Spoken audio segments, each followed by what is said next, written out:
Umaasa ang Filipino-American artist na si Apple Diap na makakolaborate niya ang Nation Girl group na BINI. OPM is blowing up. Congratulations to all the amazing and talented artists today. I got to work with some of you guys as B19 and I can't wait to collaborate more. What's up, BINI? Sabi ng Bebot singer sa kanyang speech sa 10th Wish Music Awards kung saan kinilala siya bilang KDR Icon of the Year for Music and Philanthropy. Naniniwala si Apple Diap na pang world class ang talent ng BINI. They are world class, anya. I'm just really proud that this is happening in our country.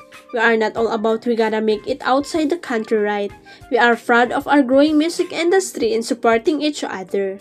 Bukod sa BINI, gusto rin daw ng international artist na makakulab din ang iba pang artist gaya ni Flo G at ng The Voice USA champion Sofronio Vasquez.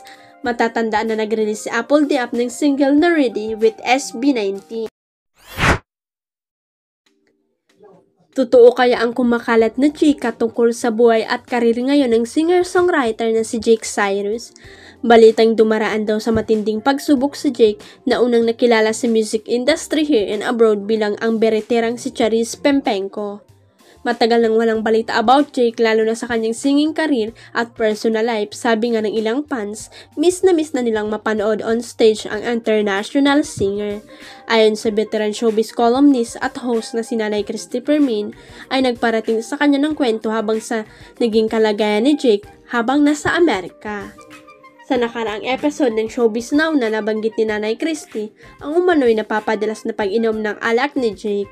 Lagi siyang nakikita ngayon sa mga bar at kapag lulong na lulong at lasing na lasing, hindi alam ang kanyang ginagawa, ang revelasyon ng TV radio at online host. Sabi pa ni Nanay Christy, di ba may mga kwentong nakarating sa atin, yung tinirahan niya yung kumukup-kup sa kanya na ang akala ay dead na kaya isinilid na siya sa black bag.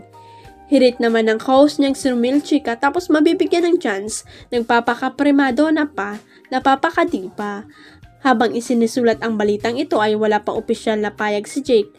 Bukas ang bandera sa magiging official statement ni Jake upang pabulaanan o kumpirmahin ang mga revelation ni Nanay Christy at Romel Chica.